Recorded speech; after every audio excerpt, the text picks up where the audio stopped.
Olá, mais um SouzoCast. Você é nosso convidado para estar conosco aqui nessa maratona nossa de crescimento, à luz da palavra de Deus, à luz dos propósitos eternos de Deus. E hoje nós temos aqui convidados de honra.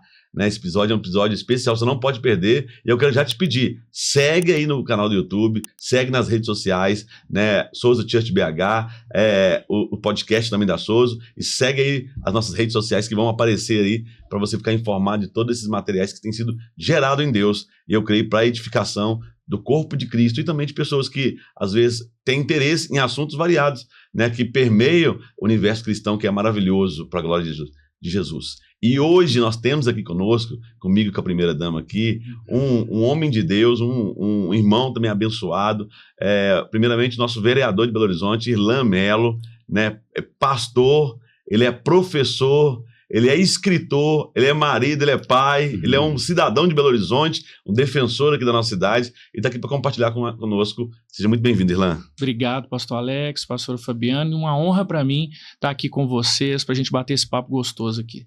E eu quero também não deixar de apresentar um amado homem de Deus, uma ovelha nossa da Souzo, um estudante, também uma pessoa que trabalha no gabinete do vereador, que é o Renato Ferreira, que é uma bênção. Seja bem-vindo, Renato. Amém. Eu quero agradecer a oportunidade, o privilégio de estar aqui, nessa mesa tão importante. Eu percebo que uma igreja relevante é uma igreja que atua em todas as pautas da sociedade. Eu fico muito feliz de fazer parte de uma igreja que olha para a política com esse grau de importância. Uau. Então, esse conteúdo aqui é, de fato, a Souzo ser uma igreja relevante em todas as esferas da sociedade, e uma delas a política. Então, estou aqui com os meus pastores, meus líderes espirituais, e com o Irlan, que é esse irmão, esse amigo, esse mentor da política. Então, para mim, é um privilégio mesmo estar aqui. Que bênção, muito bom. Pegando esse gancho do Renato falou, o cristão e a política, esse assunto que muitas vezes ficou desconectado das igrejas, mas antes vou deixar a Fabiane falar, claro. Eu queria começar com esse assunto, mas se apresente, minha primeira dama. Eu quero pedir aí para você, nosso espectador, do nosso SouzoCast, eu quero te pedir um voto de confiança. Sim. Porque talvez você vai ouvir aí a primeira chamada desse podcast e vai falar, não quero ouvir falar sobre política. Abandona agora o seu preconceito. Fica com a gente até o final, que eu tenho certeza que, como sempre, você vai agradecer a gente por enriquecer tanto a sua vida com tanto conteúdo terreno também, que são extremamente importantes, cruciais, e entender sobre isso, valorizar isso e se posicionar nisso, vai cooperar também para que os conteúdos espirituais cada dia tenham mais espaço da gente poder fazer aquilo que Deus nos chamou para fazer. Então fica até o final, porque muita coisa vai mudar na sua cabeça. Uau! Irlan, sim, conta pra gente aí, o cristão e a política. O cristão deve abandonar a política ou ele precisa retomar aquilo que muitas vezes ficou abandonado para poder fazer parte de algo, se posicionar dentro da política? Primeiro, para começar, eu quero dar uma dica para todos que estão nos assistindo, que é o livro O Cristão, Política Segundo a Bíblia, da editora Vida Nova. O autor é o N. Grunden. É um livro que fala sobre política na perspectiva do Evangelho, da Palavra de Deus. Então é um livro muito bom. E esse livro começa falando, por exemplo, aquilo que está lá em Efésios 2, fala assim, pela graça sois salvos mediante a fé, isso não vem de vós, é dom de Deus. Não vem de vós para que ninguém se glorie, porque somos feitura sua, criados em Cristo Jesus para boas obras. É possível fazer boas obras na política? É claro que é possível. Basta você não ser corrupto, vagabundo, ladrão. Basta você ter o interesse no reino e não o interesse pessoal. Então, vamos lá. Por muitos anos, pra vocês terem uma ideia, eu tenho 36 anos de batizado. Então, eu nasci e fui criado num lar evangélico. E desde cedo, eu costumava ouvir a seguinte frase: política e religião não se misturam. Então, por conta disso, nós, principalmente os evangélicos, a gente se afastou da política. Verdade. E aí, os maus tomaram conta, pela omissão dos bons. Não é melhor você ter dentro de pessoas que te governam, homens e mulheres lavados e remidos no sangue do Cordeiro? É muito melhor. Mentes transformadas. homens e mulheres que têm a mente de Cristo. Então nós precisamos nos envolver. Agora, o brasileiro, ele tem uma postura de votar e não continuar acompanhando. Uau. Verdade. Então, o que acontece? Você vota, aí acontece um probleminha, ou acontece um erro e tal, fala, tá vendo? Não devia ter mexido com isso, fulano de tal, foi só entrar na política que aconteceu isso e aquilo. Para mim, o poder, ele não corrompe. Ele revela o caráter das pessoas. Uau. Ele mostra quem as pessoas são de verdade. Então, uma oportunidade que a pessoa tem de se envolver na política, muitas vezes vai ser a oportunidade para ela mostrar quem ela é por dentro. Então, eu acredito muito nisso, que nós devemos nos envolver, que nós devemos participar. Por quê? Porque podemos fazer parte dessa transformação e é isso que eu acredito. Uau, que benção. Renato, o jovem cristão e a política. Com certeza tem que se envolver, e não só se envolver, mas atuar nessa esfera da sociedade. Eu percebo que quando a gente não se envolve nisso, a gente paga um preço muito alto. Porque quando a gente não governa, alguém vai governar no nosso lugar. Uau. Verdade. E quando a gente não assume um posicionamento, automaticamente a gente está assumindo um posicionamento de omissão. E quando a gente assume esse posicionamento de omissão, o inocente ele é condenado. Então percebo que o jovem cristão, principalmente esse jovem cheio de Deus, ele hoje precisa ser um jovem posicionado. Uau. Hoje a gente vive um momento de uma revolução cultural, né? A gente percebe o quanto que a sociedade, o quanto que essas ideias marxistas de esquerda têm predominado dentro das nossas universidades, da nossa cultura. Hoje, por exemplo, ontem teve sessão plenária na Câmara Municipal. Se você perguntar para qualquer pessoa o que foi votado ontem ali, o que os vereadores conversaram, ninguém sabe dizer. Verdade. Mas se você virar para uma pessoa e falar assim, qual que é a novela que está em alta? Todo mundo sabe. Verdade. Qual que é a série na Netflix que está bombando? Todo mundo sabe. Uau. Quem ganhou o BBB? Todo mundo sabe dizer. Porque hoje a gente vive essa realidade da revolução cultural. Depois, mais à frente, eu acho que a gente pode até entrar nisso para a gente entender o que está por trás dessas ideologias. Então, para mim, hoje, o jovem, principalmente o jovem cristão, é de nossa responsabilidade, de nosso dever, a gente atuar nessas esferas da sociedade. Né? Na teologia, a gente fala os 7 montes, que é a religião, política, cultura, educação, a mídia.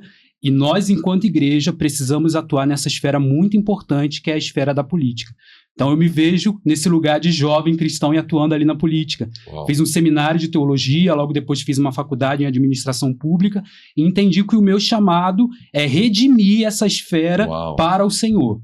Então, eu estou em atuação nessa área, eu quero aqui encorajar outros jovens que têm esse chamado, que têm essa vocação para a gente recuperar esse terreno que por muitos anos a igreja deixou de lado. A igreja ela olhou para dentro, quando a eclésia significa olhar para fora. Fomos chamados para fora. Verdade. Então a gente foi chamado para regenerar todas essas esferas que eu citei. Elas se concentram em Cristo. E isso a esquerda, marxismo, eles estão fazendo muito bem. A igreja foi perdendo campo. Então chegou o momento da gente, enquanto igreja, se posicionar. Eu percebo isso, sabe? Uau. E pensando que a esquerda tem uma ideia que é o contrário.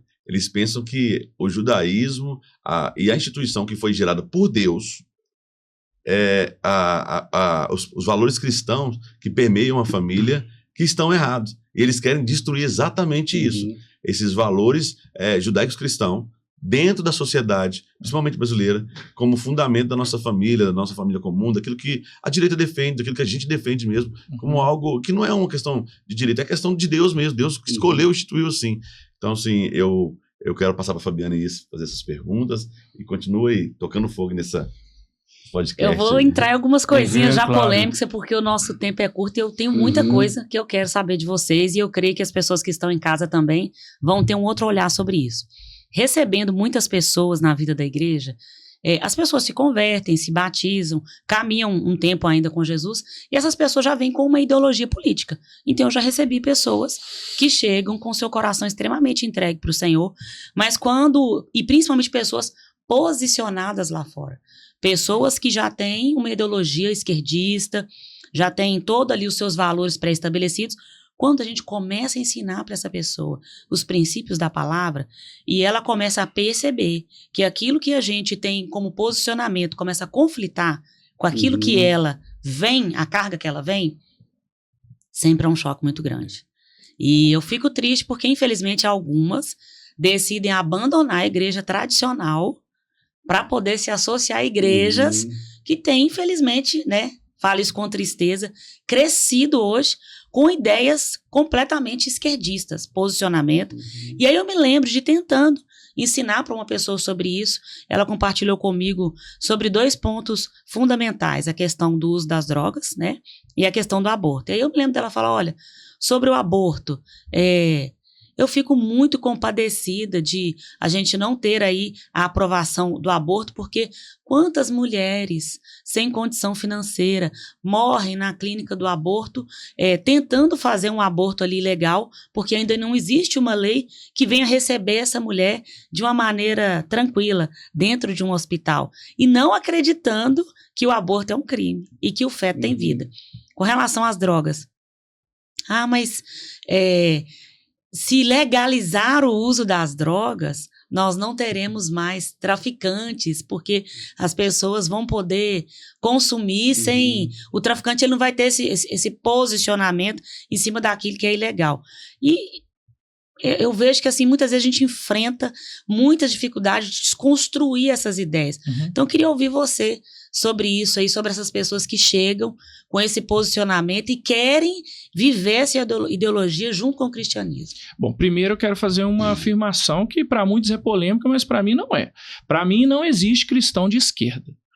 Não existe cristão de esquerda, por quê? Porque o esquerdismo, a ideologia de esquerda, o socialismo, o comunismo, eles são uma ideologia que para mim funciona inclusive como uma religião para essas pessoas, frontalmente contrária à palavra de Deus. Uau. Frontalmente. Então, quando a Bíblia valoriza a vida, desde a concepção. A palavra fala sobre isso, desde a concepção. Outra coisa, por exemplo, você deu um exemplo aí da pessoa que falou, eu fico compadecido, que a pessoa poderia fazer. Existe, por exemplo, existem leis de entrega legal. Adoção, que você pode entregar para adoção. Não, eu não quero esse filho foi gerado através de uma violência sexual, eu não quero, mas eu também não vou matar no ventre. E aí eu vou entregar isso para adoção. Eu mesmo tenho uma irmã adotiva que ela poderia ter sido abortada e até morta quando nascesse. E graças a Deus a minha mãe pegou e eu fiz o processo de adoção e batizei, fiz o casamento. Que bênção. Ela agora está com um nenenzinho novo de 2 meses. Então esse é um ponto. Ela tá vivendo uma vida maravilhosa. A pessoa tem a mente formatada muitas vezes na infância, na adolescência e na juventude, principalmente na juventude. Infelizmente, a questão de militância política nas universidades é uma realidade. Uau! Eu lembro que, quando fiz faculdade, eu podia, nos intervalos, ter cultos, reunir com os cristãos para a gente louvar, orar. Hoje em dia não é permitido. Nós temos um movimento agora de clamor, de louvor e adoração nas universidades, que tem universidades que estão proibindo de se fazer isso. Por quê? Porque é uma ideologia frontalmente contrária àquilo que eles acreditam. Eles trabalham sempre no coletivismo, quando a gente sabe que a salvação é individual. Uau! E aí você tem que viver sempre aquele coletivo. Para você ser aceito, você tem que aceitar também aqueles posicionamentos. Então, a gente vê que não tem como caminhar com essa ideologia, uma ideologia que quer destruir a família, que quer trazer o caos para o dia a dia. Por quê? Porque princípios de autoridade não são respeitados por essa ideologia. Não são respeitados. A autoridade do pai, da mãe, do líder religioso, do professor. Então é por isso que a gente vê muitas vezes crianças atacando os professores e tudo, porque isso já está arraigado dentro de si. Então é algo, e aí para finalizar essa resposta, a gente precisa pedir o Espírito Santo para nos ajudar. Por quê? Porque a verdade liberta. Pedir para que ela realmente conheça a verdade e que ela, no confronto do que ela foi ensinada com o que a palavra diz, ela escolha a palavra. Porque se escolher o que a ideologia diz, ela vai procurar o que você está falando. Igrejas progressistas, igrejas que flexibilizam a palavra. Flexibilizam essa palavra. Né? E aí ela vai conseguir continuar, ela vai fazer uma adesão à igreja, ela não vai se converter ao evangelho. É muito diferente. Ótimo. eu queria também fazer um complemento dessa pergunta sua. A gente entende que a Bíblia é a palavra de Deus e ponto final. E quando a igreja ela recebe aplausos do mundo, alguma coisa está de errado. Uau. Porque a igreja nunca vai ser aplaudida pelo mundo. A gente foi chamado para ser contra a cultura. E ser contra a cultura é passar por esse processo de renovação da mente, como a Bíblia diz. Trazer esse entendimento, o entendimento que a gente tem, e trazer para a luz das escrituras da palavra de Deus, passando por esse processo de renovação da mente. Então, quando a gente está dentro de uma igreja e a gente percebe alguns irmãos ali que estão sendo cercados por um tipo de ideologia, é a gente chamar, igual o Irlan falou, para essa conversa, para esse entendimento. E aí, o que a gente vai observar por trás? Eu quero só fazer um plano de fundo aqui bem rápido, só para a gente entender o que consiste essas ideologias. Por exemplo, o marxismo, Karl Marx, né, que a gente já ouviu falar nas escolas, na universidade. Eu ia te perguntar sobre isso. Pois é, ele escreve o Manifesto Comunista, que aí ele vai falar o seguinte nesse Manifesto Comunista: a abolição e destruição total da família. Da religião. E da religião. É a base. Aí a base. Karl Marx vai falar que a família ela nasce no seio da burguesia, só que é uma mentira redonda. A família ela não nasce na burguesia, a família nasce em Gênesis. A família não é criação de nenhuma ideologia, a família é criação do próprio Deus. Foi o próprio Deus quem criou e instituiu a família. E aí a gente tem um outro camarada que vai refinando esses pensamentos. E Marx também diz que a religião é o ópio do povo. Exato. Então, ou seja, como se a religião fosse uma droga, né? Exato. E aí eles vão refinando esse pensamento, porque Karl Marx ele propõe uma revolução armada. E aí entra um outro camarada chamado Antônio Gramsci que fala assim, olha, por que ao invés da gente fazer uma revolução armada, a gente não faz uma revolução cultural? Uau! Porque aí ele vai falar sobre hegemonia cultural, que ele fala o seguinte, o domínio das massas através da mente e da cultura. E aí ele fala, olha, quando a gente entrar nas universidades, nas escolas, na faculdade e até mesmo dentro das igrejas, a gente consegue implementar esse ideal nosso. E aí o que o comunismo ele visa aí à esquerda? Ele visa colocar o Estado no centro. Ele visa colocar o Estado nesse lugar de divindade. Por isso que na Coreia do Norte a gente tem a figura do ditador. Lá o cristianismo não é permitido. Por que o evangelho não é permitido pregar lá? Porque o ditador assume esse lugar de divindade. Então esse projeto que a gente vive hoje no Brasil, que é um projeto muito preocupante, que a igreja precisa se posicionar, é exatamente esse projeto de destruição da família. Através dessa revolução cultural. E eles estão fazendo uma revolução cultural. E a gente, enquanto igreja, precisa se posicionar contra isso. Uau! Tremendo. E a igreja, às vezes, pastor, é a última fronteira. A igreja evangélica é a última fronteira. Porque várias instituições da sociedade já estão cooptadas. Mas a igreja, porque tem o Espírito Santo, ela continua ainda de pé. Com valores e princípios que eles não concordam. Então, a ideia é o quê? Se aproximar. Mas se aproximar porque quer se converter, porque quer mudar de ideia? Não. Para poder fazer com que essas pessoas, esses líderes, possam aceitar aquilo que eles pregam. E, a partir daí, infiltrar nas evangélicas também. Uau. Então, não existe cristão de esquerda. Não existe. Na minha opinião, existem pessoas de esquerda que se dizem cristãs, mas elas não converteram ainda. Uau, tremendo. Foi mais fundo. Foi mais fundo. Na verdade, não nasceu de novo. Não nasceu de novo. Precisa de ter uma experiência com a cruz. Isso aí, isso aí. Por isso que eu queria te perguntar. Eu não sei, convivendo, infelizmente eu já consegui conviver com pessoas que são cristãos e principalmente nas eleições anteriores, bem anteriores, tipo na época que Dilma foi eleita, com cristãos que se posicionavam de fato como esquerdistas. E o que eu percebi? Alguns, que eles não sabiam o que era esquerdismo. A ideia deles de esquerdismo era que, olha o que eu ouvia. Socialismo, talvez, né? E isso eu tô falando desde o início do governo Lula, tá? Qual que era a ideia? Porque Lula foi o único que promoveu para que a primeira pessoa da minha casa fizesse uma faculdade. Porque a minha família toda, ninguém tem uma casa própria, mas o projeto de Lula nos deu a oportunidade de ter uma casa própria. Então eu não quero saber se Lula é esquerdista, o que é isso que vocês estão falando, o que é comunismo. Eu quero saber que a história da minha família, em alguma medida, teve algum acesso, alguma melhoria com projetos que esse presidente fez. Então eu sou esse presidente. E eu vejo que alguns se posicionam Não é nem como esquerdista ou como comunista. Eu sou a favor de PT e desses candidatos. Por causa dos benefícios, que né? promovem benefícios, me entenda, para o povo pobre. Eu tenho 2 assuntos para a gente poder entrar, mas primeiro eu vou entrar nessa questão do empobrecimento da cidade, do país.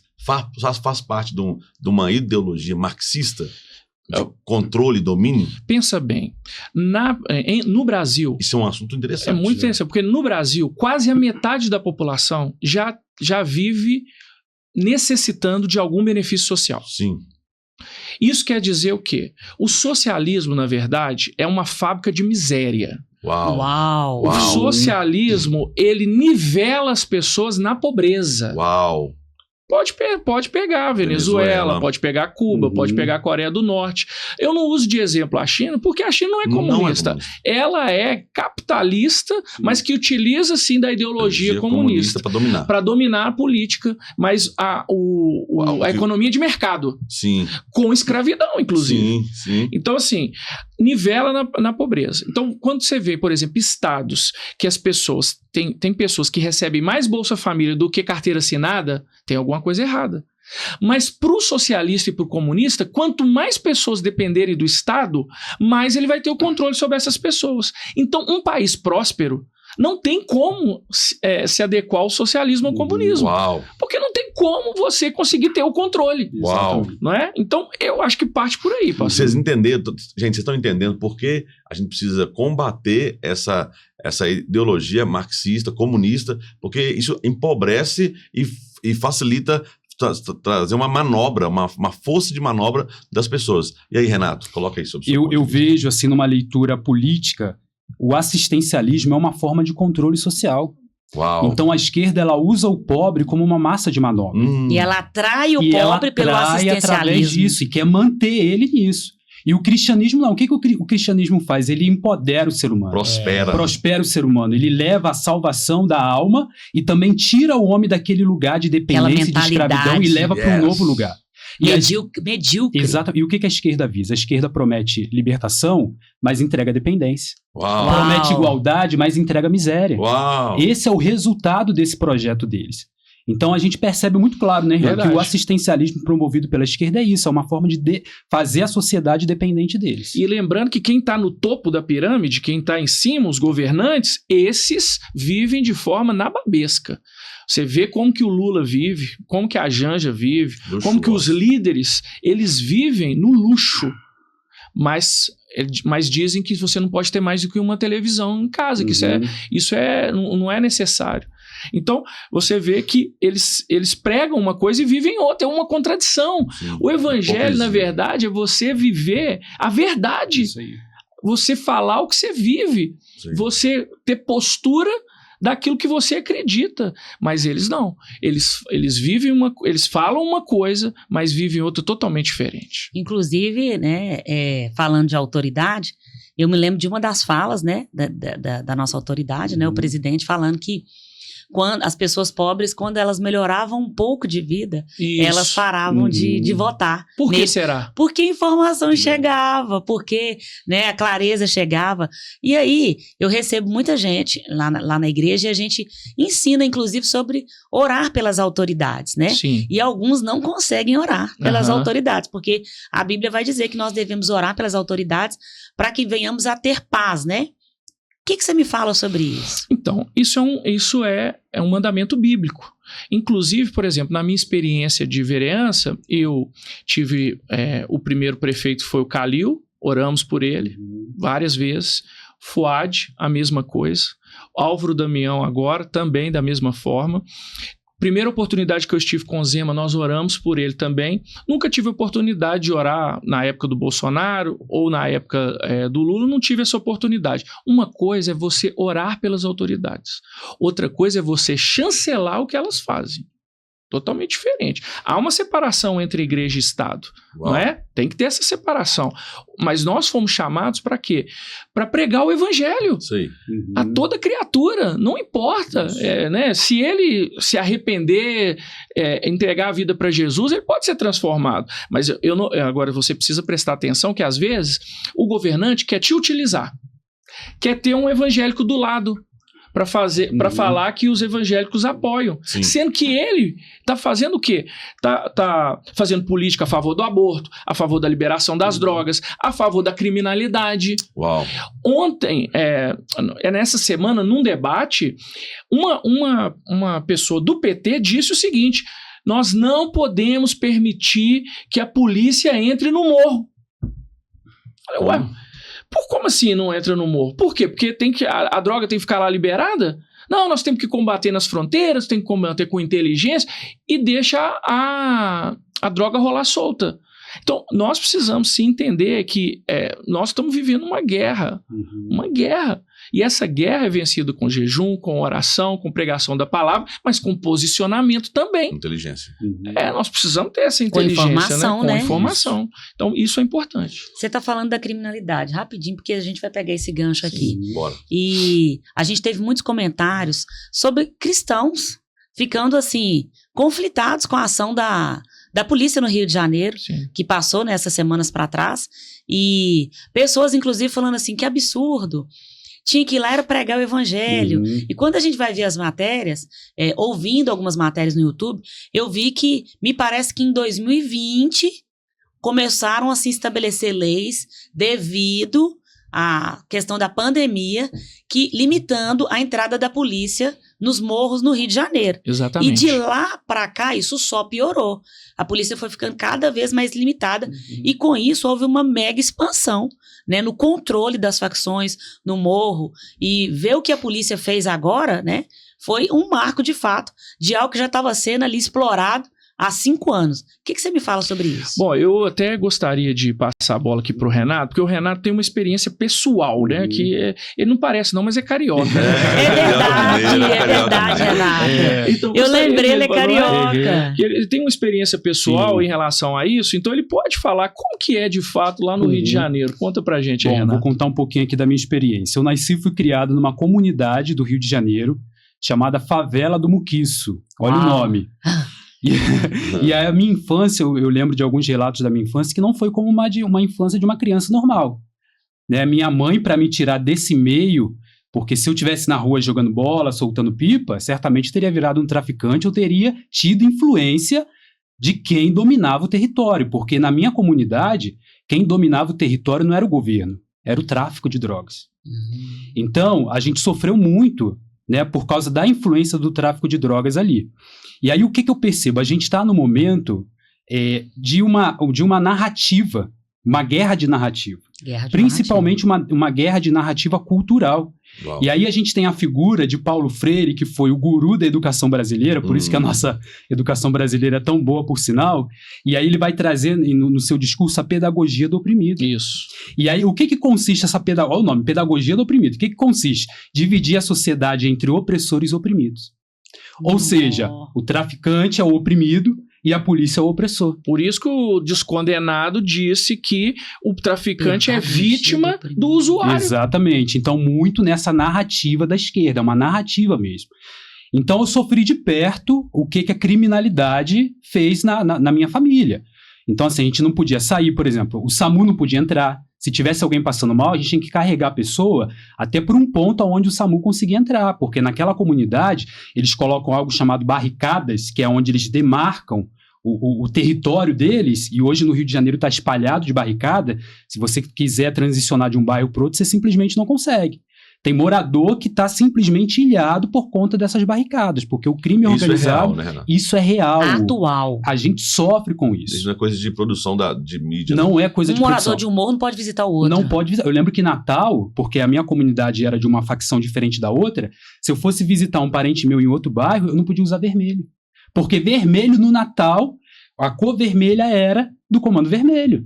Então, se eu fosse de um bairro por outro com vermelho, eu corria risco deles me rotularem como se eu fosse daquela organização criminosa. Então, a gente que é morador, pessoa de bem, trabalhador, igual eu e minha família, a gente sofreu muito na mão de bandido. Uau. Por isso que eu falo, quem foi vítima de bandido e traficante não tem romantização com bandido. É claro que o nosso desejo, a gente está aqui numa cosmovisão cristã, Sim. quando a gente vê mais de 120 pessoas mortas, o nosso coração enquanto igreja não se alegra com Sim, isso. não. O desejo, a Bíblia diz que o desejo de Deus é que todo homem venha a ser salvo. Bom. Então o desejo do nosso coração enquanto igreja é ver essas pessoas restauradas, transformadas e arrependidas. E que tenham uma mudança de vida. Só que a mesma Bíblia vai falar que Deus deu autoridade ao Estado com o poder da espada para trazer ordem. E aí é por isso que a gente tem que entender a visão da justiça não como um instrumento de vingança, mas a justiça como um instrumento de reparação. E as instituições servem para trazer reparação nesse momento. O que a polícia vem tentando fazer no Rio de Janeiro é trazer reparação. É tomar de volta o território que o crime organizado dominou. Olha só, quase 30% da população, do território brasileiro já é dominado por uma facção. 30%? Quase 30%. Yes. Ou seja, quase um terço do Brasil já está tomado. O que é isso? Hoje em dia, o narcotráfico, que na verdade já significa um narcoterrorismo, por quê? Porque ele já tomou o território e as drogas é só um dos negócios. Lá tem, para usar internet, depende do tráfico. Para você poder comprar um gás, depende do tráfico. Supermercado, depende do tráfico. Então, tem todo um arcabouço ali. Por exemplo, eu vou fazer minha campanha política. Se o dono da boca lá, ou quem comanda o tráfico, não permitir, eu não posso subir lá para fazer propaganda. E mais, as pessoas que moram lá são obrigadas a votar em quem eles indicarem. Isso quer dizer que nós temos um Estado paralelo. E o Estado, de fato, precisa o quê? Retomar as rédeas desse lugar. Então essa operação foi para isso, para retomar as rédeas. Só que, só te falando um pouquinho, é uma decisão do ministro Fachin, é uma decisão de uma DPF, que é uma ação que trabalha a questão de preceito constitucional, ajuizada pelo PSOL, que normalmente quando você não consegue vencer no voto, você vai para a justiça, e aí limitou durante a pandemia a questão das operações policiais. Se você... Entenda, por favor, eu não estou falando de pessoas, eu estou falando de ambiente. Sim. Se você não faz uma faxina constante no ambiente, ele fica o quê? Totalmente sujo. Então, é necessário fazer uma faxina regularmente nesses locais para permitir às pessoas o que o Renato falou, o direito de ir e vir, que está na Constituição. Cerceou isso, né? E está cerceado. Exatamente. Então, é por isso. Então, a Bíblia também diz que Deus não tem prazer na morte do ímpio. Então, nós não temos prazer nisso. Nós vimos vários relatos aqui durante, né? Um filho conversando com a mãe, falando, nós vamos sair daqui e não sei o quê e tal. Por quê? Porque ninguém aguenta viver sobre essa opressão. E o Estado, ao invés de ajudar, o Estado atual, né? O governo atual, ao invés de ajudar, ao contrário. Ele está incentivando isso, o que é uma pena. E aí eu digo, você que é cristão, você apoia isso mesmo? É isso que você apoia? Esse tipo de governo que está apoiando os traficantes? Porque é isso que ele está fazendo. E se a pessoa não apoia, né? O que ela está fazendo, então, para poder também, em alguma medida, não ser ali, né? Alguém que está calado, né? Diante disso, né? Quem cala consente. Quem cala consente, né? Ilan e Renato, em Belo Horizonte, essas facções já são presentes. Com certeza. São presentes em Belo Horizonte. Nós estamos falando da nossa cidade. Mas ainda Belo Horizonte não está tomada quanto o Rio de Janeiro é tomado. A Polícia Mineira é uma polícia que atua, é uma polícia forte, é uma polícia que é respeitada ainda, né, no meio das facções. Então, assim, qual que é o trabalho que Belo Horizonte, o norte que Belo Horizonte precisa tomar para poder isso não chegar do jeito que está, já tomado em alguns lugares como no São Paulo, no Rio? Primeiro é a questão da inteligência de não permitir que esses líderes venham para cá e dominem o território. Segundo, policiamento ostensivo. Você precisa ter a sensação de segurança, não é a segurança, mas a sensação de segurança. Para isso você tem que ter uma polícia militar forte. Aí nós tivemos, por exemplo, um governo passado do PT que roubou até o dinheiro do consignado dos funcionários públicos, incluindo a polícia. Uau. Aí você fica imaginando, né? Na hora que você vai tentar fazer concurso, o policial não quer. Por quê? Porque não tem nem garantia que vai receber o salário.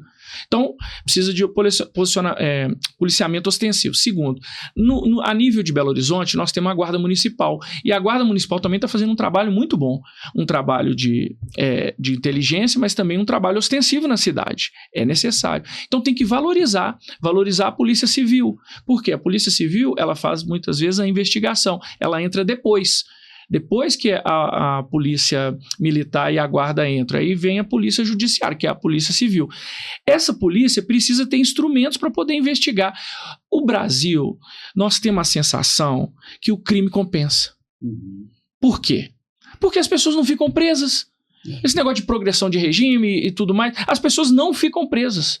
Entendeu? Então, assim, eu quero até fazer também uma sugestão de uma série chamada Eu, Assassino, que é da Netflix, que mostra situações de pessoas que estão no corredor da morte.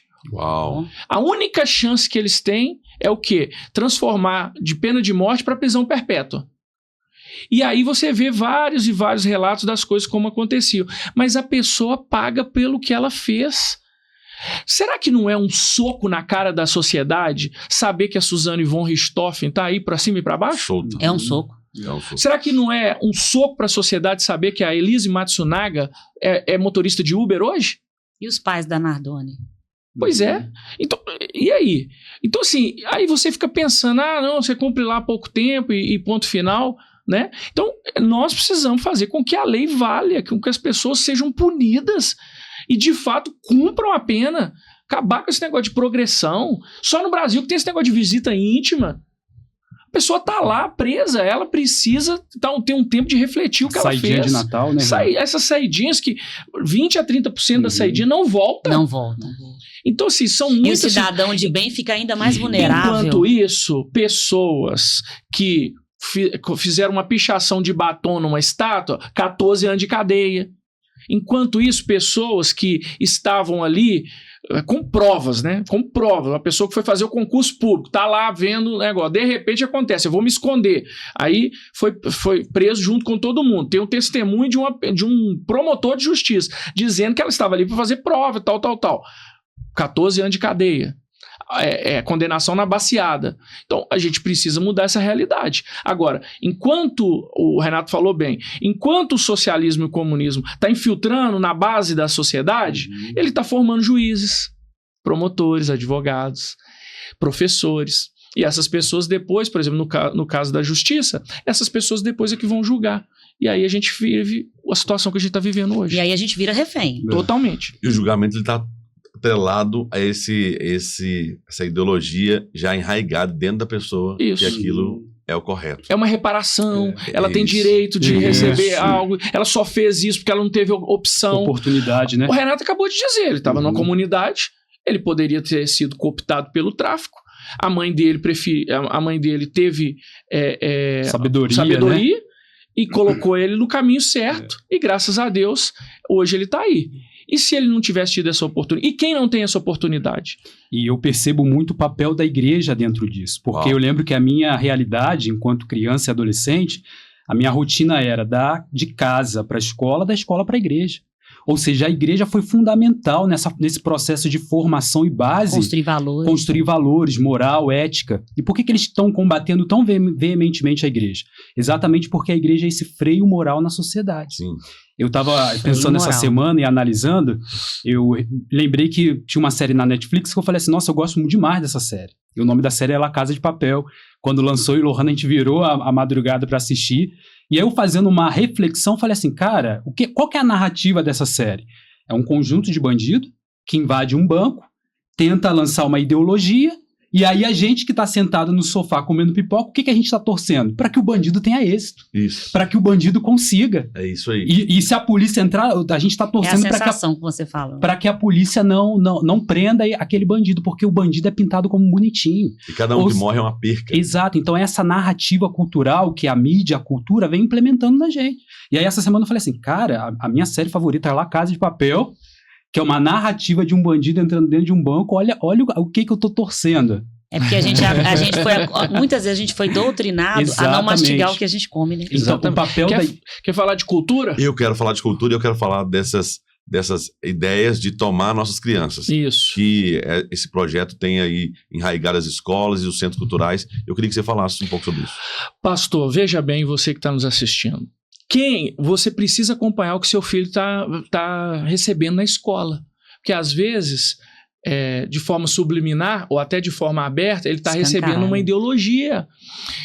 Eu estava num culto, recebi o telefonema de um pastor dizendo que estava tendo o Festival Internacional dos Quadrinhos em Belo Horizonte, chama FIC, no Minas Centro, e que tinha material impróprio para criança. Liguei para o Renato, falei, vamos lá. E fui lá. E aí eu descobri que as crianças de Belo Horizonte tinham recebido R$40 para comprar os livros que quisessem comprar. Aí eu fui lá. Desse festival. Olha o livro que eu comprei, ó. Esse livro aqui, Kit Gay. Olha o que está escrito nesse livro. Está escrito assim: parabéns, você acaba de adquirir o seu próprio kit gay e agora você está devidamente equipado para suas aventuras homossexuais. Para uma criança de 5 anos de idade. Aqui tem... Aí eu falo, não, isso aqui não é para criança não, mas aqui tem... As turmas que estavam lá eram do fundamental? O vestuário gay. Crianças, eu vi crianças de 8, 9 anos. Aqui, ó, o vestuário gay para criança colorir, recortar e mostrar para o papai e para a mamãe. Então, assim, é um livro que deveria ter uma classificação. O mito da virgindade. Não se pode perder o que não existe. Nossa. Uau. E o guia para sair do armário. Então, esse livro eu comprei por R$19,95. Ou seja, com os R$40, você podia comprar 2 desse aqui. Aí eu fui lá e achei esse outro livro, ó. Satã, Amigo das Crianças Boas. Nossa. Que é um livro que mostra aqui, por exemplo, aqui ó, papai que bate em criança, Satã acerta com uma lança. O que é isso aqui? O demônio assassinando o pai e o sangue escorrendo no filho. E dizendo que o Satã é amigo das crianças boas. Aí a pessoa tá na escola bíblica dominical, tá na igreja, tá ouvindo falar de Jesus, e aí ouve esse tipo de coisa. A casa do diabo. O próprio livro diz, pastor, os quadrinhos de Dona Dora não têm nenhuma missão social edificante. Não tem. Não tem. E aqui é pornografia pura. Pornografia o tempo todo, do início ao fim. Este aqui, chamado Boy Dodói, esse aqui também tem cenas de sexo em quadrinhos. Você imagina? Absurdo. E uma criança tendo acesso a esse tipo de coisa. Agora, às vezes a gente pensa assim, não pode piorar. Mas pode. Diário de uma mãe conheira. Nó. E aqui nesse livro diz que nós precisamos falar abertamente sobre maconha. Ou seja, já instruindo a criança desde cedo. A fazer, ou então achar algo normal. Experimenta. Normalidade. Achar que isso aqui não tem problema nenhum e tudo. E por último aqui, parece a galinha pintadinha, mas é o quê? Exu. Que traz aqui um conteúdo religioso. O Estado não é laico? Laico. Não pode favorecer essa ou aquela religião? Então por que favorecer religião de matriz africana? É aqui o quadrinho. Então, esse é um ponto nas escolas. Só que teve também uma exposição, Centro Cultural Banco do Brasil. Uau. Cheguei lá. Financiado pela Lei Rouanet. Captou 7,4 milhões de reais. Uau. Não, gente.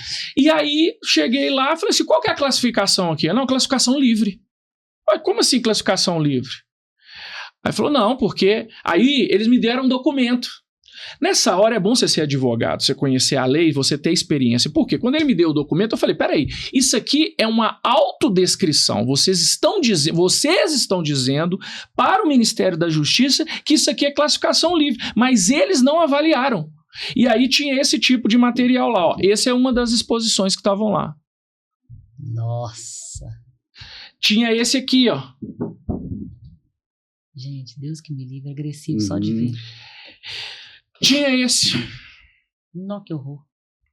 E agora eu te pergunto, na hora que eu fiz a abordagem, apareceu lá, né, pessoas para debater, dizer, não, isso é normal, isso é dos anos 80, não tem problema nenhum.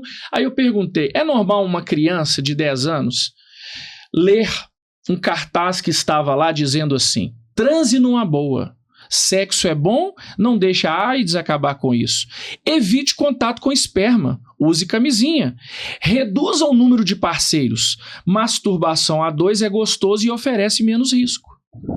Isso era uma das obras que as crianças estavam sendo expostas. Que as crianças estavam vendo. Deus é tão bom que enquanto eu estava lá, uma mãe tinha crianças lá, mas escolas levando, veio uma mãe... Foi uma excursão da escola. Uma excursão da escola. Veio uma mãe com 2 filhos.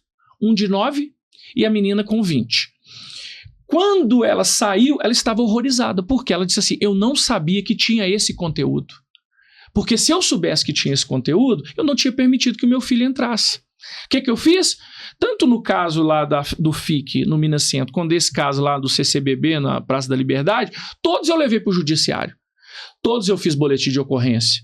Todos eu busquei o suporte do Estado. No caso do FIC, tem um processo criminal em andamento, porque uma pessoa me disse assim, pastor Alex, não, o professor está junto, ele não vai permitir que eles tenham acesso. Eu falei assim, eu tenho 4 meninos, quando eu estou junto com os 4, eu não consigo controlar. Imagina um professor com 30. Aí, que não são filhos. Com 30, com R$40 para comprar o que quisesse. O conteúdo era esse aí. E aí, no caso do CCBB, o juiz da Vara de Infância e Juventude reclassificou de livre para quê? 18 anos. Uau! Agora eu te pergunto, e todas as crianças menores de 18 anos que assistiram isso antes da classificação de 18 anos? Então nós precisamos entender que isso aqui não é à toa.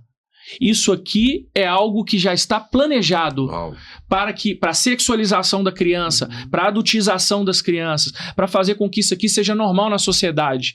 E nós não podemos aceitar o imoral como normal. Não. Nós não podemos aceitar coisas... E outra coisa, nós temos a lei. Quando eu vou discutir com as pessoas nesse sentido, eu vou na lei. O Estatuto da Criança e Adolescente, o próprio Código Penal, a classificação etária do Ministério da Justiça. Então, isso tudo precisa ser colocado. Por quê? Porque a pessoa vira e fala, isso é censura. É porque você é retrógrado. É porque isso é liberdade. É um retrocesso. É um retrocesso. Falei, não, mas peraí, a lei diz outra coisa. Né? Então, se você quiser mudar a lei, ok, mas a lei diz outra coisa. Por isso, igreja, é importante ter pessoas esclarecidas, pessoas que entendem do assunto, para poder defender os nossos ideais. Você, às vezes, vai fazer aí o seu voto e, às vezes, não vota, e vota porque gosta da pessoa ali que está ali candidatando a vereador, a deputado federal, a deputado estadual, mas não conhece, de fato, não é um profissional, não é uma pessoa que tem uma vocação. Principalmente, eu quero falar para você que é cristão, que é crente, que nasceu de novo. Olha, se associa a pessoas vocacionadas para aquilo que Deus tem separado elas.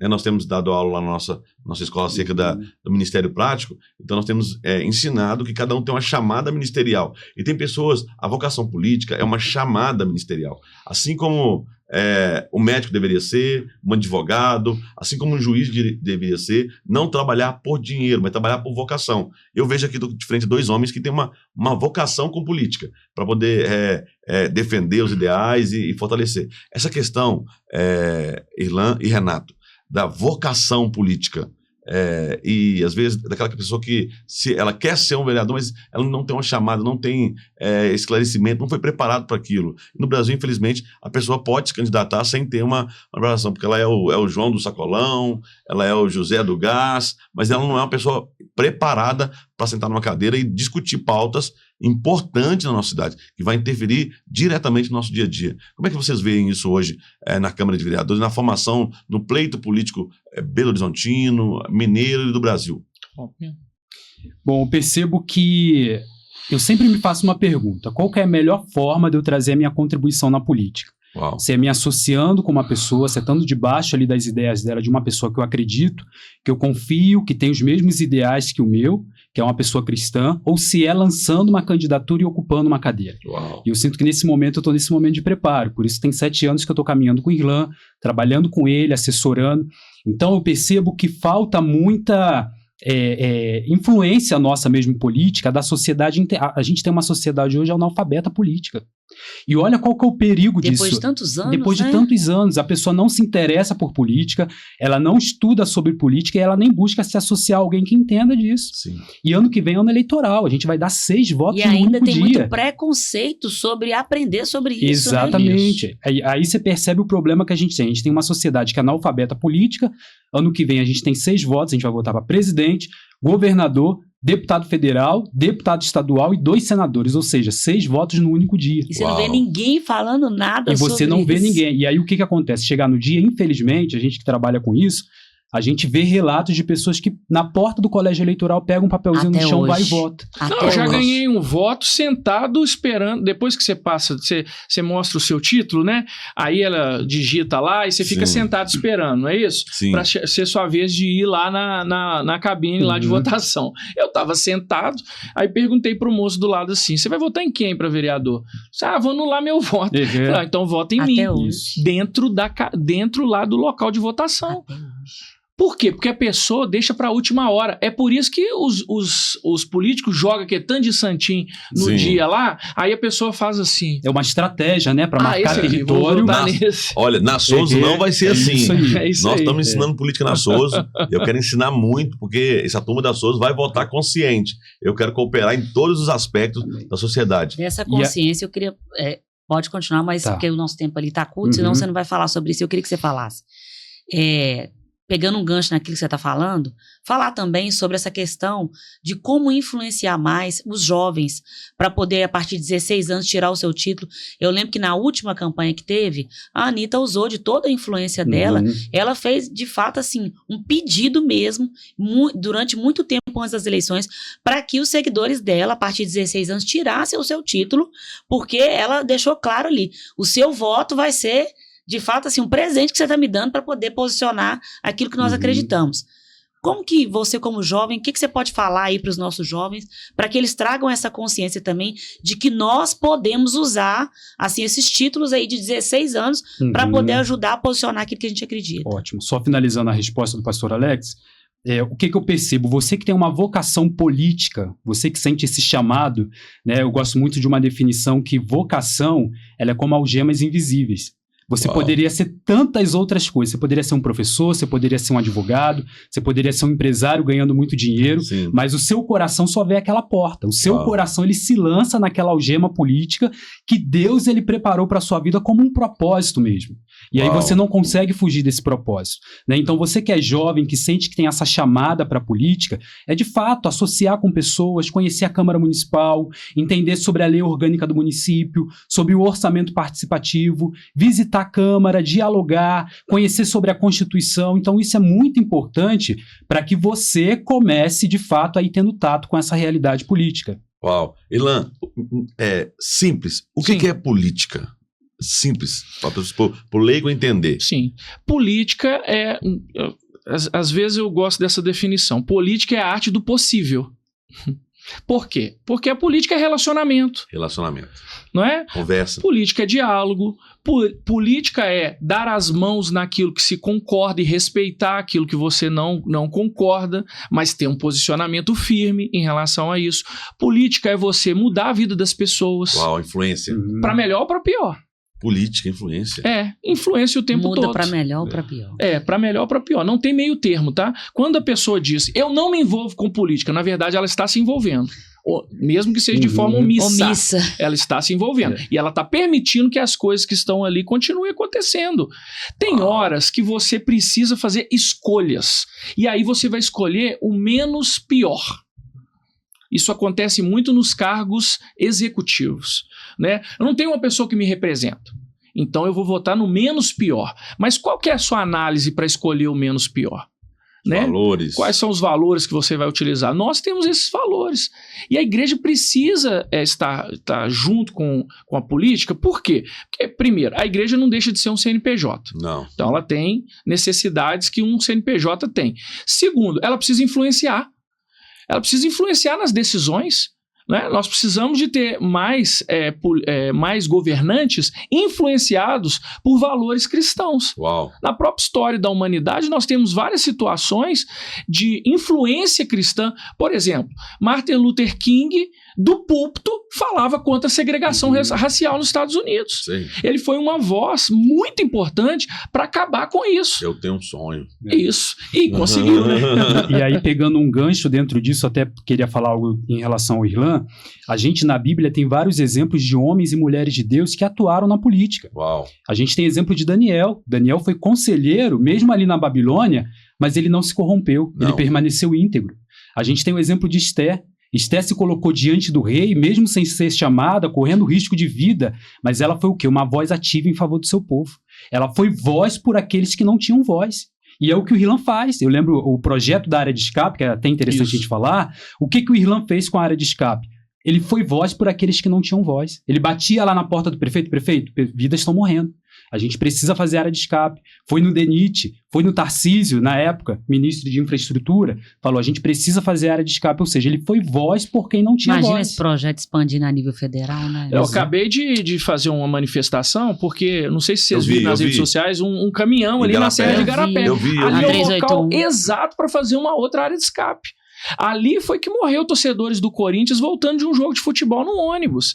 Por quê? É uma serra, uma descida íngreme, e se você perde o freio por algum motivo, você não tem para onde ir. No caso, o motorista, ele foi assim, Deus guardou a vida dele, porque ele ficou numa posição que as ferragens quase o mataram. E por que isso não é mais rápido? Por que lá já não... É uma expressão interessante, vontade política. É vontade política. Que vocês duvidam que se um governante quiser, ele faz qualquer coisa assim dentro da legalidade? Faz. Se ele quiser fazer área de escape, começar a área de escape amanhã, ele dá um jeito de começar. Então é vontade política, é você sentir a dor do outro. Você precisa estar na posição, e o vereador é o político mais próximo da sociedade, é o mais próximo das pessoas. Então quando o Renato falou assim, ó, você sentiu a dor da pessoa, você levou a dor das pessoas que não tinham voz, é porque era a minha dor também. Né? Eu senti essa dor também. Isso é a vocação. Era algo que estava ali intrínseco. Então eu precisava de levar isso adiante. E a política, muitas vezes, você ouve não. Não. Um dia vira sim, mas você tem que insistir. Você tem que continuar acreditando naquilo que você naquilo que você defende. É a mesma coisa em relação ao evangelho. Sim. Quantas vezes nós não pregamos e as pessoas simplesmente batem a porta na nossa cara? Sim. Nós vamos desistir? Não. Não vou pregar com mais ninguém, vou fazer igual o Jonas. Esse povo não merece. Não. Vamos continuar Vamos pregando. Continuar. Sim. Então a política é a mesma coisa. Não é porque eu votei numa pessoa errada, que fez coisas erradas, que todo mundo vai ser assim. Vamos insistir para que a gente possa escolher corretamente. E para a escolha, deixa eu dizer uma coisa que é o que eu acredito. Você vai votar numa pessoa. Dois fundamentos. Primeiro, identidade de princípios e valores. Eu não vou votar em alguém que não tem os meus princípios e valores, concorda? Claro. Segundo, acesso. Você precisa ter acesso a essa pessoa. Não adianta você votar. É claro que não dá para ter acesso a todo mundo, mas na medida do possível, principalmente o caso do vereador, você tem que ter acesso a ele. Deputado federal, um deputado estadual, né? Talvez no nível do Senado, um nível é mais difícil, mas assim, quando você tem a possibilidade de ter acesso, você pode mostrar aquilo que realmente é necessário fazer na base. Por quê? A pessoa às vezes ganha a eleição, fica encastelado. É a mesma coisa do pastor. Sim. O pastor que não tem cheiro de ovelha, ele não consegue entender para onde está indo do rebanho. As necessidades. E o político também, que não tem cheiro de povo, ele não consegue enxergar as necessidades. Então, agora, você está fiscalizando a pessoa, você está acompanhando ela nas redes sociais, você está vendo o que ela está fazendo no dia a dia, você sabe o que ela está votando, porque quando aparecem votações polêmicas, aí todo mundo desperta. Não é? E aí, às vezes, você toma porrada por um negócio que a pessoa não tem nem noção. Ela chega lá, ouviu na mídia alguma coisa e fala, por que você votou isso? Você sabe o que é o assunto? Não, porque isso eu ouvi. Eu falei, pois é, você está disposto a entender? Aí nós vamos conversar. Então, esse acesso é importante, até pra gente também. Uau! O livro. O Irlan é um escritor. Olha aí, ó. Essa é pra casar. Essa é pra casar. Pra você que tá aí, ó, Aí pra você jovem, né? Jovem, tá na luta, jovem. Aleluia. Inclusive, eu quero... Já foi feito o convite, ele vai estar pregando lá na nossa igreja. Dia 14 de dezembro. Fique conectado nas redes sociais, nós vamos ouvir o Irlan. Mas eu queria que você contasse um pouco desse seu livro. Esse é o primeiro livro, Irlan? É meu primeiro livro. Ó, essa é pra casar. Conta pra gente aí. Bom, um pouco desse livro. Olha que maravilha. Esse livro fala da história de uma mulher improvável. Uau. Chamada Ruth. Uma mulher que nasceu num povo amaldiçoado, que são os moabitas. Um povo que, inclusive, sacrificava crianças, um povo que era inimigo de Israel. E ela se casou com um filho de Israel que estava fugindo, né? Você imagina, né? Estava lá em Belém, fugiu para Moab. Estava na casa do pão e fugiu para a casa dos amaldiçoados. Uau. E aí ela se casou. E depois, quando morreu o seu sogro, morreu o seu marido, morreu o seu cunhado, Noemi resolveu voltar para casa. Não porque ela aprendeu alguma coisa, mas porque ela estava sentindo fome de novo e estava passando necessidade. E Ruth disse que estaria com ela. Por onde quer que tu fores, eu irei. Por onde quer que pousares, eu pousarei. O teu povo é o meu povo, teu Deus é o meu Deus. Ou seja, uma mulher que de fato converteu. Ela poderia ter abandonado Noemi, que era uma mendiga, idosa, que estava em depressão profunda, idosa, ou seja, não tinha nada para oferecer. Isso é importante, pastor. Muito. Tem pessoas que estão conosco só por aquilo que nós podemos oferecer. Uau. Quando você não tem mais nada para oferecer, essa pessoa te abandona. Sei. Ruth não fez isso. Não. E por conta disso, Deus a honrou pela sua fidelidade. E ela conheceu uma pessoa que foi o seu Goel, que é o que Jesus é por nós, né? Uau. Foi o seu resgatador. E esse Boaz se casou com ela. Quem era Boaz? Filho de Raabe, a prostituta. Então você imagina, uma amaldiçoada com o filho de uma prostituta se encontraram, Deus transformou a história deles e ele entrou na genealogia do rei Davi e na genealogia de Jesus. Eu te digo, se Deus fez isso com essas pessoas, o que ele não pode fazer por você que está nos ouvindo hoje, vendo esse podcast? Uau. Basta confiar em Deus, basta ser fiel, porque a fidelidade traz provisão, a fidelidade traz honra, a fidelidade muda a nossa história. Muda. Então, isso me tocou muito. Então eu fiz Essa é para Casar, baseado em Ruth. Agora estou pensando em fazer o Esse é para Casar. Muito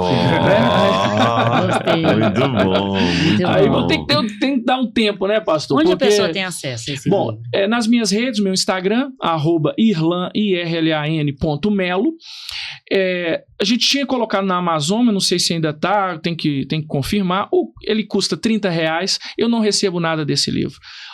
Esse livro, a renda desse livro vai para 2 instituições, uma que se chama Adotar, que ajuda crianças que estão em abrigo, e a outra, a ABET, Associação Brasileira de Esclerose Tuberosa, que é uma entidade que cuida de pessoas com doenças raras. Esse livro é um presente para vocês. Tá certo? Obrigado. E aí, quando eu for lá na igreja, com certeza eu vou levar, vou Isso. sortear para os irmãos e quem quiser também pode comprar. Nossa, que maravilha. Olha, o Irlan, ele é casado, você é pai de 4 filhos. 1, 2, 3, 4. 4 filhos. Povoando a terra, né? Povoando a terra. Tô esperando o Renato começar aí, ele tá enrolando, Em breve. Estão Não, falar orando. com a Lohana lá, não é possível. Estão orando. Aleluia. Tá orando demais. Aleluia. Falei com ele, já dei pra ele a dica, é 21 dias de luz acesa. Fazendo jejum de 21 dias lá, trabalhando, amém? Pai de 4 filhos, vereador na cidade de Belo Horizonte. Isso. Pelo seu Terceiro mandato. Terceiro mandato. É professor. Você ainda dá aula. Dou aula. Ontem eu estava dando aula. Eu dou aula de Direito Constitucional nas faculdades Promove. Kennedy Promove. Olha que legal, tá vendo? Então, assim, ele tá trabalhando pela cidade e também produzindo. Claro. Né? Produzindo, né? Pra glória de Deus. CLT, tá? CLT. Assinada lá, carteira assinada. Olha que legal, tá vendo, irmãos? Eu acho que... Olha, eu quero falar pra você que isso foi uma das coisas que me cativou em você. Obrigado. No dia que nós estávamos juntos lá, a primeira vez que eu fui no seu gabinete, a convite do Renato, né? Foi uma conexão celestial. Eu tinha outras pessoas que eu apoiava, que eu admirava, mas na hora, nesse momento que você me despediu lá, você falou assim, olha, pastor, eu tenho que ir embora, porque eu preciso trabalhar. Né? Não que um vereador não trabalhe, ele trabalhe muito, porque eu vejo a sua rotina, eu vejo o seu trabalho. Mas falei, olha, eu preciso também, eu tenho 4 filhos para sustentar e um salário de um vereador, não dá para poder sustentar uma família como a minha, eu preciso trabalhar e vou dar aula. E também eu amo dar aula. Quando você falou isso, meu coração falou assim, uai, eu tô de frente para um homem sério, um homem de Deus. um homem que realmente tem um chamado, mas também tem um compromisso com a sociedade. Obrigado. Eu louvo a Deus pela sua vida. Continue sendo essa pessoa que realmente nos transmite essa segurança de nos representar, de me representar, porque eu votei em você e tenho indicado também as pessoas que me seguem, estão conosco ali, para poder realmente apoiar o seu mandato, apoiar a sua trajetória política. E agora vem uma nova estação aí e vai ser um sucesso aí para a glória de Deus. Pai. Amém. Obrigado, viu? Eu que agradeço, viu? Uma honra para mim estar aqui com vocês e bater esse papo legal. Que bom. Renato, considerações finais, Fabiane Paz. Eu quero agradecer também a oportunidade e dizer o quanto é importante a igreja fazer isso, promover esse tipo de debate que traz esclarecimento à luz da palavra de Deus, né? Da gente ter um entendimento de que política e religião se misturam sim, mas de uma forma boa, saudável e principalmente com os princípios da palavra de Deus, trazendo luz nessa esfera tão importante da sociedade. Então quero agradecer a oportunidade de estar aqui. Maravilha, foi Também. Top demais. Primeiro de muitas. Eu muitas. quero trazer uma consideração aqui final, que é uma frase que eu acho que vale muito para aquilo que a gente está falando aqui, que fala assim, olha, para que o mal triunfe, basta que os bons fiquem de braços cruzados. Uau. Isso. Então eu quero convocar você que está assistindo esse podcast. Como eles falaram aqui, no ano que vem, nós vamos ter São 6 votos, né? 6 votos, né? 6 votos. Descruze os seus braços hoje. Hoje. Abra o seu entendimento para receber a informação, porque o seu voto vai definir aquilo que você quer para os seus filhos, para os seus netos, aquilo que você quer como projeto de vida, para as suas gerações, para a sua família, vai definir economia, vai definir criação de família, vai definir situação financeira e eu não dá tempo, mas resumidamente aqui, em uma palavra cada um dos dois, tá? Essa é pesada, porque muitas pessoas compram voto na época das eleições. Verdade. Por dinheiro, né, por posição dentro da Câmara. Agora, para a pessoa que está lá vendo, quanto vale um voto? Olha, o seu voto vale muito. Seu voto pode transformar toda a história de uma geração. Então, entenda o peso do seu voto na transformação de toda uma geração. Uau. O voto pode mudar a realidade que você vive hoje. Ele pode mudar essa realidade. Então, assim, não venda o seu voto, não deixe de votar, peça ao Espírito Santo para te iluminar, para mostrar quem você deve, porque existem homens e mulheres que ainda não se dobraram a Baal. Então, peça ao Espírito Santo para te mostrar e vote conscientemente. Com certeza, você pode mudar a sua realidade. Amém. Uau! Olha, fique conosco, né? Segue aí nas redes sociais, segue o Irlan Melo, segue o Renato Ferreira nas redes sociais, Fabiane Paz também nas redes sociais. Nos siga porque nós estamos trabalhando para edificar a sua vida. Deus te abençoe. Paz.